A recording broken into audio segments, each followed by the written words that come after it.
आज केंद्र सरकार ओडिशा को देले बड़ उपहार। मयूरभंज जिले में 3टी प्रकल्प पर मोहर मारिले मोदी। सेथिपाई मयूरभंज रे खुशीर लहरी देखा मिली आज सबुठारे। बांगिरीपोशी गोरु महिषानी बादाम पहाड़ू केन्दुझर सहित बामरा चकुलिया रेलपथ द्वारा सीधा बारिपदारू दिल्ली को संजोग कर लक्ष्य राज्यर मोहन सरकार करथिले सुपारिश बोली बीजेपी कहला। ए रेल प्रकल्प द्वारा सारा मयूरभंज विकास हेब। रेलपथ आसवा परे मयूरभंज रे बहु कारखाना बसिबा द्वारा बहु रोजगार सृष्टि हो पारिबो बोली नगर उन्नयन मंत्री श्री कृष्णचंद्र महापात्र कहिथिले। तेबे निश्चित भाव में परिवर्तन हेब मयूरभंजर। सेथिपाई मयूरभंज रे कोनोसी प्रकार बड़ उद्योग आसी पार नथिला, कारण पूर्वतन सरकार कर सेपरी दूरदृष्टि नथिला बोली कहिले बारिपदा बीजेपी सभापति कांदरा सोरेन। आज आम बहुत खुशी और गौरव अनुभव कर भारत वर्षर यशस्वी प्रधानमंत्री आज ओडिशा गोटे नूतन दिग्दर्शन देइछन्ते। दीर्घ दिन जो दाबी आमर थिला ए मयूरभंज जिले में जो तीन रेल प्रकल्पर दाबी थिला गुड़ामारा चाकुरिया बांगिरीपोशी गुरुमहसाड़ी बादाम पहाड़ केन्दुझर सेटा वास्तविक गतकाली नोटिफिकेशन से आम यशस्वी प्रधानमंत्री नरेंद्र मोदी को धन्यवाद दूचे।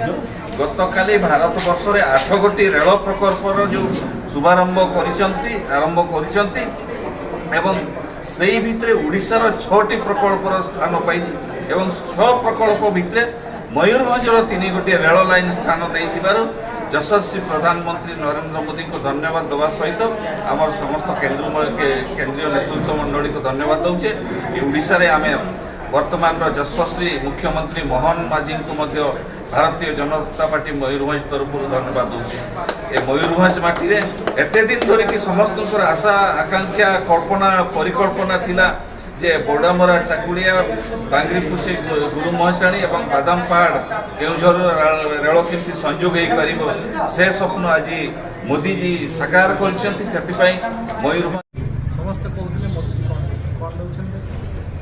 जो 8टी प्रोजेक्ट आज सैंक्शन है रेलवे आठ 6टी हूँ ओडिशार आ 6टी मध्य 3टी हूँ मयूरभंजर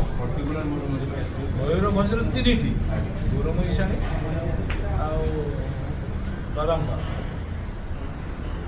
चाकुड़िया ये 3टी आम जो प्रोजेक्ट था 3टी जाक सैंक्शन से जल्दी कार्य आरंभ हो।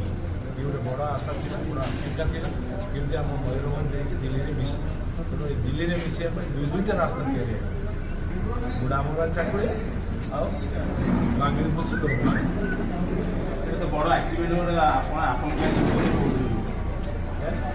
एक्सीडेंट मैंने महापात्र ये आम मयूरभंज ये मयूरभंज माटी बड़ा समस्त अचिवमेंट आम सब मयूरभंजियावासी बहुत आनंदित बहुत खुशी।